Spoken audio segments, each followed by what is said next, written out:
All right, here with Brett Lowman of Play OK Antiques out of Connecticut, a guy who spends basically 90% of his time, his free time, going to flea markets and antique shows and wherever they deal in antique sports memorabilia. Show me around a little bit. You got a huge selection of gloves here. Tell me a little bit about the glove market and how you can tell the difference between a really old glove and not a really old glove. Okay, yep. As you can see, we have a large pile here. An earlier glove, it's going to be a little bit flatter. This glove is probably from the teens, maybe early 20s.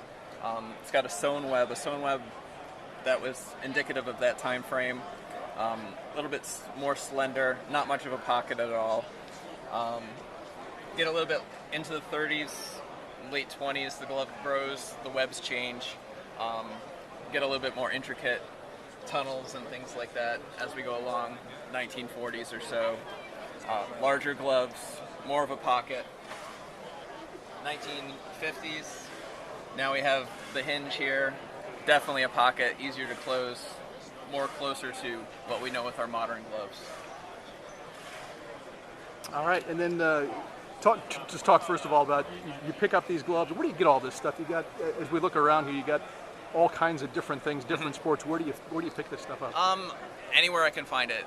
Local auctions, antique shows, flea markets, tag sales, collectors that I know. We like to bring fresh stuff to the market.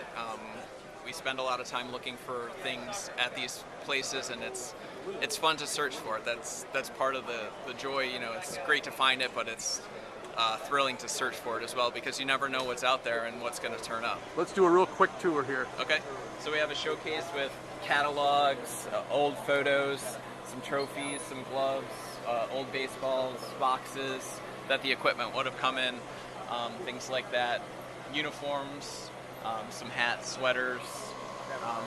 As you can see, we're mainly baseball, but we have some football stuff and things like that as well. Basketball, we got some old basketball stuff in there too. Mass photos. This is pretty interesting here. This original bat rack, right? Yep.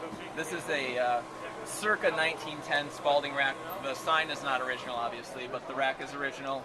This would have been in a sporting goods store at the 1910 to 1920, and it would have had Spalding bats sitting on it for you to buy and take home from the sporting goods store. And we got an Ed Roush right there, Hall of Famer. Yep.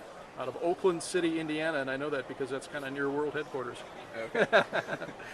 And over here some more gloves. Yep. And some old uniforms. And it doesn't have to be, people think that it has to be associated with a big league player or a professional sports athlete to be worth something or to be collectible. Not necessarily, especially with the glove market.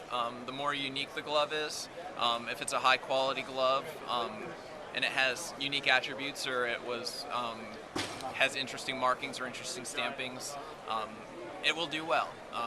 Player models, Ruth and Cobb, they absolutely have value, just like in any collectible. But with gloves, a lot of people like unique, odd stuff. Like we have some three-finger gloves from the 20s and 30s here, very collectible.